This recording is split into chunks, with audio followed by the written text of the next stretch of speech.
boy disappears from his school during a science fair. He was surrounded by teachers, parents, and children, and no one saw a thing. Was this just a random abduction, or did someone he trusts plan the perfect crime? June 4th, 2010, Portland, Oregon. Kyron Horman was dropped off at Skyline Elementary by his stepmother, Terry Horman, for a science fair. This was early in the morning before school even started. They walked through the halls together and even posed for a picture in front of his science fair project. A photo was taken, and this was the last photograph of Kyron Horman. Terry says that she saw him walking towards his classroom at 8:45 a.m.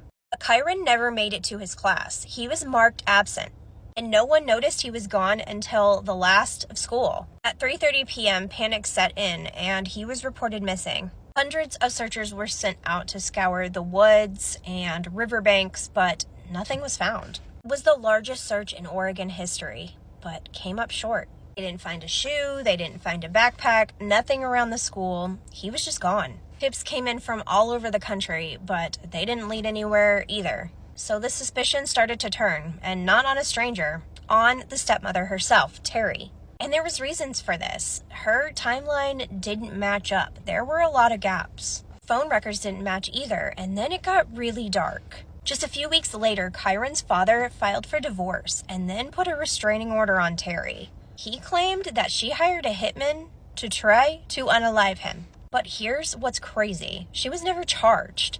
There's no arrest made, and she denies both of them. The hire plot and also Kyron's disappearance. Kyron would be an adult by now with a full life. His mom, Desiree, still believes that the truth is out there, and she believes that Kyron's stepmom had something to do with it.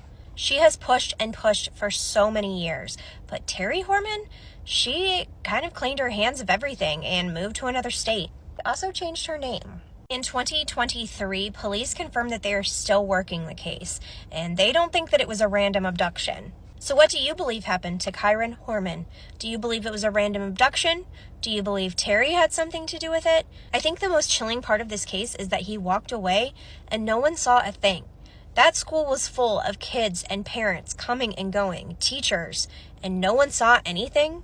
Kyron's case is still open and still being investigated, so if you know anything, you can call the local sheriff's department. And as always, follow me because I post true crime content daily.